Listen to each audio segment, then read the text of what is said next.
Sir, అన్నం తినండి.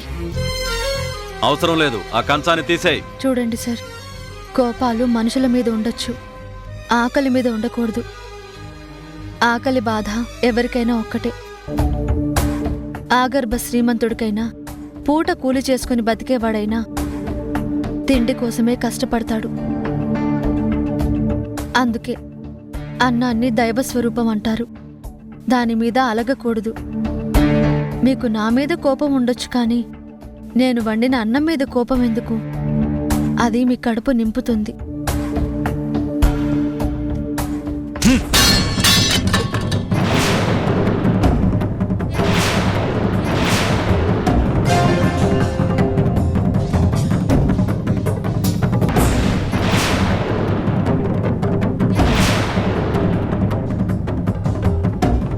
ఏంటి నీతులు చెప్తున్నావు? అంటే నువ్వు వేసే ముష్టి మెతుకులు నేను తినాలనా నీ ఉద్దేశం? అయ్యయ్యో, నువ్వెలాగూ మా ఇంట్లోనే ఉంటున్నావు, మా దయతోనే బతుకుతున్నావు. మేం పెట్టిందే తినాలి, మేం చెప్పిందే వినాలి అని నువ్వు నాకు నీతులు చెప్తున్నావా?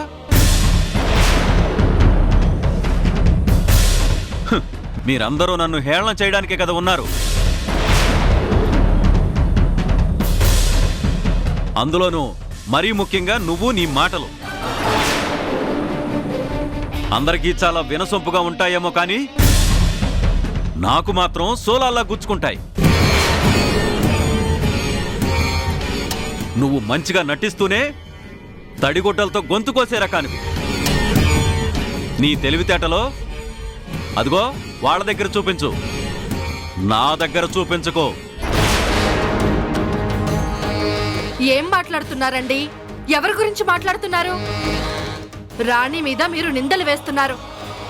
అసలు రాణి కాలి గోటికైనా మనం సరిపోతామా? తప్పులన్నీ మీరు చేశారు. మీరేం చేశారో మొత్తం నాకు తెలుసు. మీ ఆస్తులు పోవటానికి కారణం రాణి కాదు, మీ దురాశ.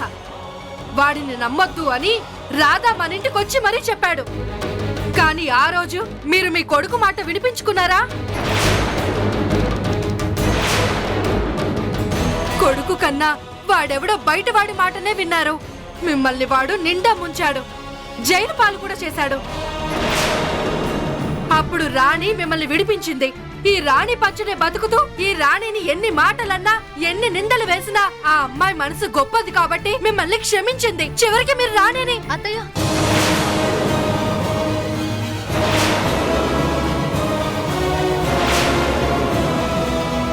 ఏం మాట్లాడుతున్నారు? జరిగిపోయిన దాని గురించి ఇప్పుడెందుకు? ఆయన బాధలో ఉన్నారు. నన్నొక మాట అన్నారు. నా తండ్రి నన్ను మాట అంటే నేను ఇలాగే తీసుకుంటానా? సరేలే, అన్నది నా తండ్రే కదా అని నేను పట్టించుకోను. అలాగే ఆయన అన్నందుకు నాకు కూడా ఏ బాధ లేదు. చూడండి నాన్న, రాణి మిమ్మల్ని అవమానించలేదు, అభిమానిస్తుంది. మీకిలా జరిగినందుకు తను బాధపడుతోందే కానీ తను ఆనందపడుతోందని మీకు మీరే అనుకుంటున్నారు. మీలో మీరే రగిలిపోతున్నారు. ఆపండి. ఇలా అయినందుకు ఆయన చాలా బాధలో ఉన్నారు. బాధలో ఉన్న మనిషి కోపంలో ఒక మాట అన్నారు. దానికి మీరు ఇలా 10 మాటలంటే ఆయన మరింత బాధపడతారు కదా. వద్దండి, అలాంటి మనిషిని బాధ పెట్టడం మంచిది కాదు. చూడండి, నేను మీకు కనిపించకూడదు అంటే అలాగే కనిపించను. కానీ ముందే చెప్తున్నాను, నా మీద కోపాన్ని ఆకలి మీద, అన్నం మీద చూపించొద్దు. దయచేసి మీరు తిని మందులు వేసుకోండి. మీరు మళ్ళీ మామూలు మనిషి అవ్వాలని నేను కోరుకుంటున్నాను. అది రాణి గొప్పతనం. కానీ ఒక్కటి మాత్రం నిజం, మీరు ఒకప్పుడు చేసిన పాపాలే ఇప్పుడు మీకు శాపాలై వెంటాడుతున్నాయి. ఇప్పటికైనా మారితే మీకే మంచిది. ఛీ!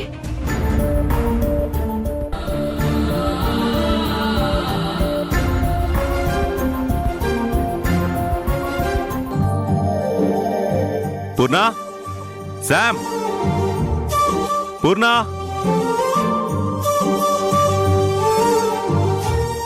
ఏంటండి అంత హ్యాపీగా ఉన్నారు? మళ్ళీ ఏదైనా కొత్త ప్రాజెక్ట్ వచ్చిందా? ఊరుకో పూర్ణ. ప్రాజెక్టులు వస్తే ఆనందపడ్డానికి నేను బిజినెస్ నిన్న మొన్న స్టార్ట్ చేయలేదు పూర్ణ. చాలా సంవత్సరాలు అయిపోయింది. ఇన్నేళ్లుగా నెంబర్ 1 గానే ఉన్నాను. కానీ నాకు నిజమైన ఆనందం ఏంటో తెలుసా? నా ఇంట్లో వాళ్ళు సంతోషంగా ఉన్నప్పుడు, నా వాళ్ళని నేను హ్యాపీగా చూసుకున్నప్పుడే నేను ఆనందంగా ఉంటాను. ఇప్పుడు నేను నీకోసం గిఫ్ట్ తీసుకొచ్చాను.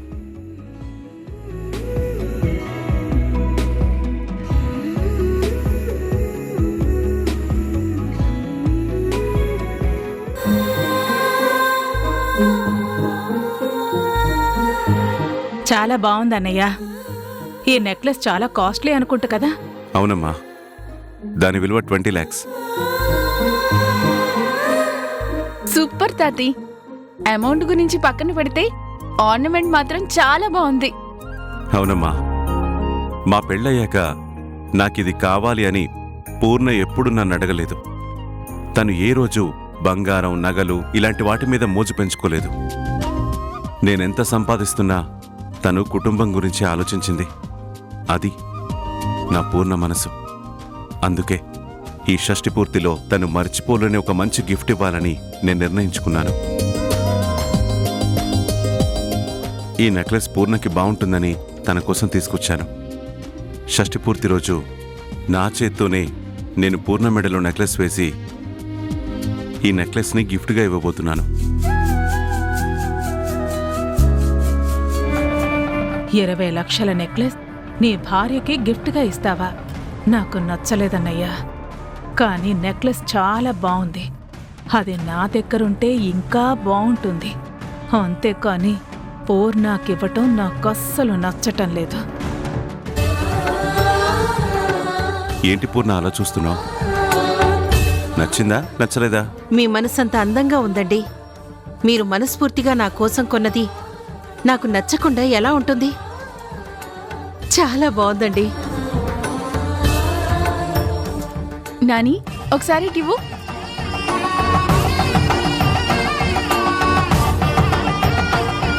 గ్రాని, చూడు ఎంత బాగుందో. తాతి, నీ టేస్ట్ ఇంత సూపర్గా ఉంటుందని నేనెప్పుడూ అనుకోలేదు. నిజంగా చాలా ఇంప్రెసివ్గా ఉంది. ఈ నెక్లెస్ నువ్వు నాని కోసం కొన్నావని చెప్పావు కాబట్టి నేనేం మాట్లాడట్లేదు. లేదంటే ఇది నేనే తీసుకుందామన్నంత నాకు నచ్చింది. దాందే ఉందమ్మా, నీకింకోటి కొంటాలే. నీకంతగా నచ్చిందంటే కాదనడానికి ఏముంది? తప్పకుండా ఇలాంటిదే నీకింకో నెక్లెస్ కొంటాను.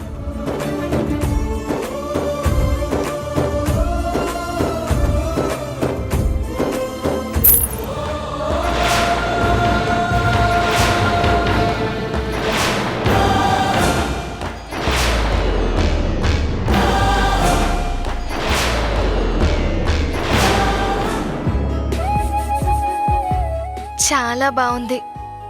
చాలా విలువైంది. ఇంత విలువైన దాన్ని అలా చేయి జార్చుకుంటే ఎలా సమంత? నీకసలు బుద్ధుందా? మా ఇంట్లో ఏ విషయంలో నువ్వు మమ్మల్ని ప్రశాంతంగా ఉండనివ్వా? ఆ గిఫ్ట్ నేను నా భార్య కోసం కొన్నాను. షష్ఠి పూర్తి రోజు నేను తన మెడలో వేసి ఒక మరిచిపోలేని మధుర జ్ఞాపకంగా ఉండాలి అనుకున్నాను.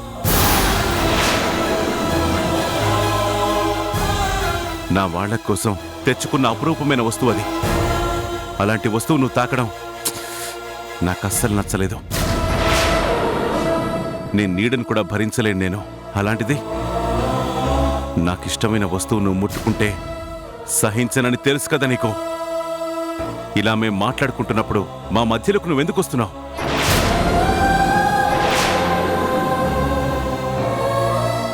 నువ్విక్కడికి కేవలం పని మనిషిగా వచ్చావని సమంత చెప్పింది. తని ఇంటికి తీసుకొచ్చిందని ఈ ఇంట్లో నిన్ను ఉండనిస్తున్నాను. నీ హద్దుల్లో నువ్వుండు, మాకు దూరంగా ఉండు.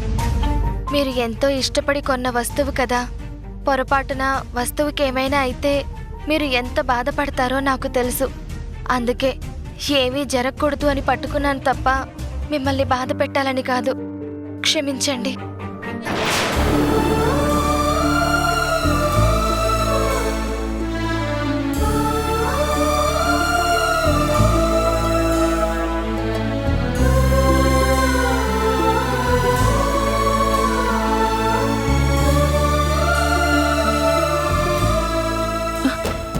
ఏంటండి అలా అంటారు? మీరు ఎంతో ఇష్టపడి కొన్న నెక్లెస్ అది కింద పడి దానికి ఏమైనా డ్యామేజ్ జరుగుంటే మీరు తట్టుకోగలిగేవారా? ఏమీ కాకుండా కాపాడిందండి వర్ష.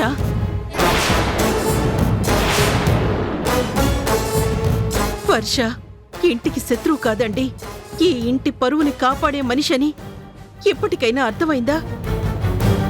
అది పొరపాటున కింద పడి ఆ నెక్లెస్ పగిలిపోయి ఉంటే మీరెంత బాధపడి ఉండేవారు? మీరు బాధపడకుండా చేసిన పనికి మీరు మెచ్చుకోవాలి, లేదా కనీసం మౌనంగా ఉండాలి. అంతేకాని ఇలా తిట్టడం అయితే కరెక్ట్ కాదండి. పూర్ణ, వర్షం మీద నీకెందుకంత ఇష్టం ఉందో నాకు అర్థం కావడం లేదు. నాకు మాత్రం వర్షం నీడ కూడా నచ్చట్లేదు. మరీ ముఖ్యంగా నేను దేని గురించైతే ఆలోచిస్తానో ఆ వస్తువుల్ని కానీ ఆ మనుషుల దగ్గర కానీ వర్ష ఉండడం నాకు అస్సలు నచ్చడం లేదు.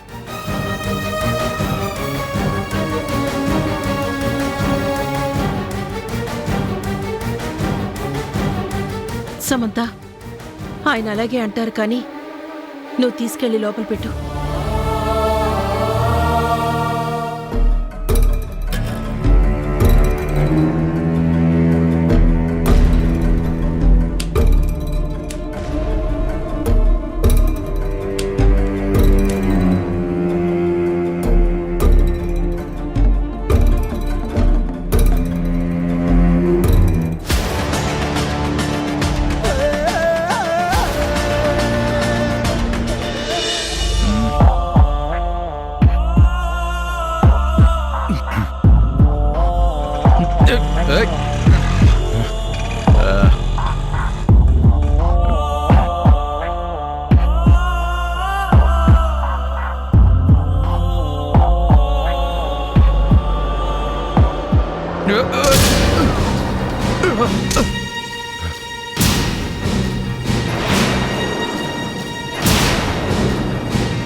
వచ్చావా? నువ్వు వస్తావని నాకు తెలుసు వర్ష, నన్ను కాపాడుకుంటావని తెలుసు. చూసావా, దీన్నే ప్రేమ అంటారు. మనిద్దరి ప్రేమ బలం ఉంది, అందుకే నువ్వు నన్ను కాపాడడానికి వచ్చావు. నేను నిన్ను మనస్ఫూర్తిగా ప్రేమిస్తున్నాను కాబట్టే నువ్వు దూరం అవుతావనే ఊహ కూడా నేను భరించలేక ఈ పరిస్థితికి వచ్చాను. ఇప్పటికైనా నా ప్రేమను అర్థం చేసుకో వర్ష. ఏంటి వంశీ, దీనిని ప్రేమ అనరు. నువ్వు తాగి తోలుతూ ఉంటే అది ప్రేమ అనిపించుకోదు. నీ జీవితం నాశనం అవుతుంది, అది నువ్వెందుకు తెలుసుకోలేకపోతున్నావు? ప్రేమించుకున్న అందరూ ఒక్కటవ్వాలని లేదు. చాలా మంది ప్రేమించుకుంటారు, అది ప్రేమ దశలోనే ఆగిపోతుంది. తర్వాత పెళ్లిళ్ళు జరుగుతాయి, ఎవరి జీవితం వాళ్ళు చూసుకుంటారు. అలాగే నీకు పెళ్ళయ్యింది, నీ జీవితం నువ్వు చూసుకోవాలి. నువ్వు సమంతతో బాగుండాలి. మీరిద్దరూ హ్యాపీగా ఉంటేనే నేను ఆనందంగా ఉంటాను. నేను ప్రేమించింది నిన్ను, నేను మనసిచ్చింది నీకు, బ్రతకాలనుకున్నది నీతో. నువ్వే కాదనుకున్నాక నాకు బ్రతికే అక్కర్లేదు. బ్రతకాలి వంశీ, ఎందుకంటే తను నువ్వు తాళి కట్టిన భార్య. దైవ సాక్షిగా 3 ముళ్ళు వేసి నీ జీవితంలోకి తీసుకొచ్చావు. ఇంకా ఈ జీవితం అంతా నువ్వు తనతోనే బ్రతకాలి. అది ఎప్పటికీ జరగని పని. జరిగి తీరాలి. ముందు నా మీద కూడా నీకు ప్రేమ లేదు కదా. నన్ను చూశాక, నాతో మాట్లాడాక నా మీద నీకు ప్రేమ కలిగింది. తర్వాత నిన్ను ప్రేమించుకునేలా చేశావు. ఇప్పుడు కూడా అదే చెప్తున్నాను, ముందు సమంతతో జీవించు, అప్పుడు ప్రేమ పుడుతుంది. ఆ ప్రేమతోనే మీరిద్దరూ ఒక్కటవుతారు, మీ జీవితం బాగుపడుతుంది. నువ్వు నా జీవితంలోకి రానంటున్నావు కదా, మరి నేనేమైపోతా నీకెందుకు? నేను బాగుండాలి అంటే నువ్వు నాతో ఉండాలి.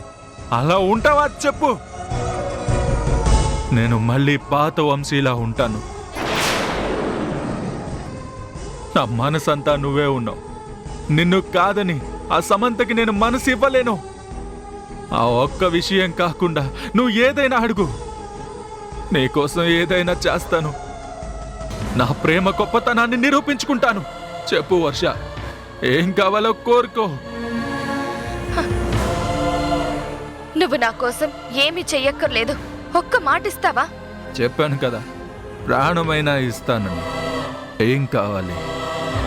నిన్ను ప్రేమించిన మనిషిగా, నీ ప్రేమను పొందిన మనిషిగా, నీ మనసులో ఇంత గొప్ప స్థానాన్ని పొందిన మనిషిగా ఒక్క మాట అడుగుతున్నాను. నువ్వు నన్ను మర్చిపో. నువ్వు తాళి కట్టిన సమంతకి న్యాయం చేయి. ఈ జీవితాన్ని తనతోనే పంచుకో, తనతోనే ఆనందంగా ఉండు. ఇదే నా నిర్ణయం.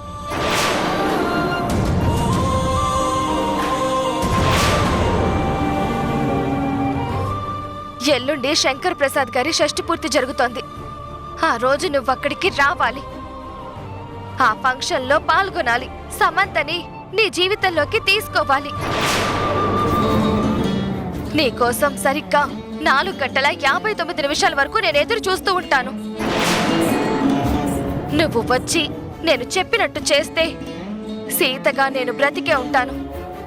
ఒక్క నిమిషం ఆలస్యమైనా సరే నేను ఈ ప్రపంచాన్ని వదిలి వెళ్ళిపోతాను. నా మాట నేను నిలబెట్టుకోలేనప్పుడు నేను బ్రతికి ప్రయోజనం లేదు.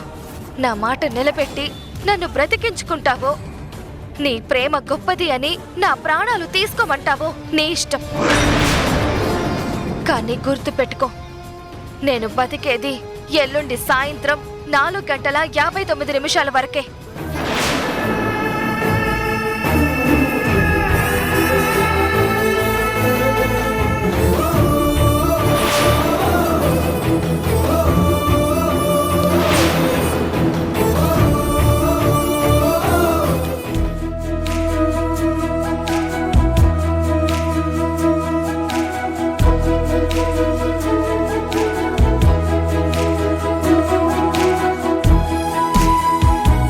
వెళ్దామా అండి? నేను రెడీ పూర్ణ, వెళ్దాం పద. శామ్, అమ్మా శామ్.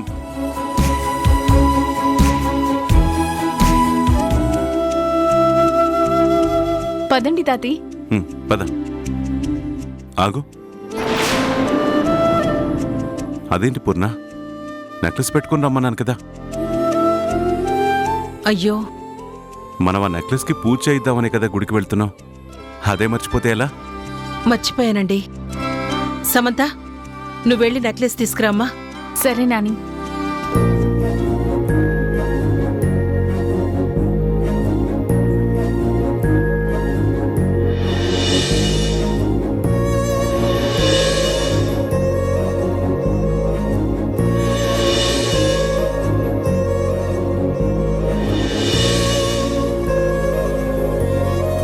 ఎంతసేపు సమంత? తొందరగా రామ్మా.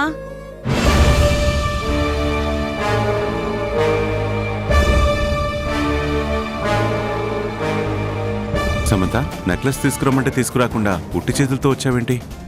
ఆ నెక్లెస్ నీ రూమ్లో కబోర్డ్లోనే పెట్టాను తాతి, కానీ ఇప్పుడు కనిపించడం లేదు.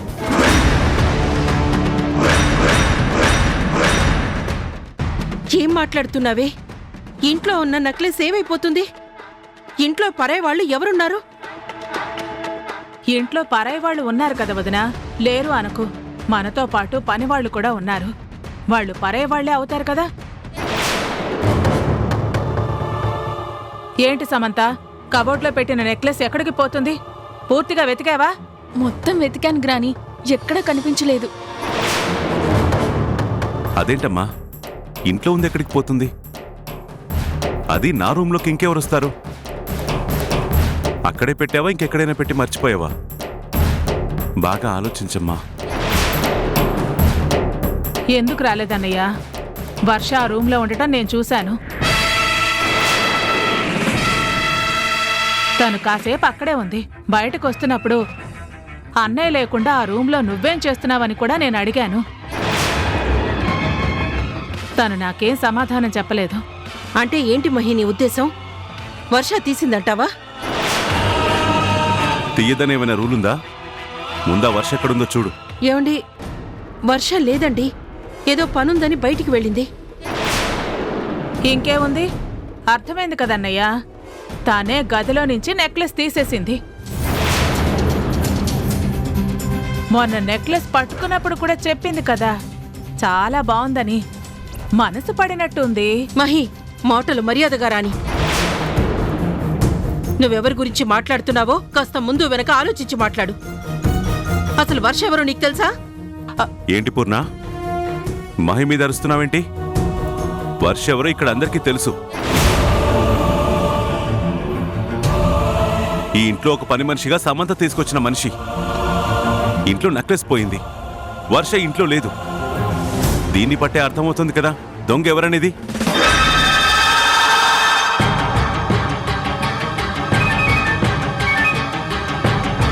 సార్, నెక్లెస్ దొరికింది. ఈవిడ గదిలోనే ఉంది.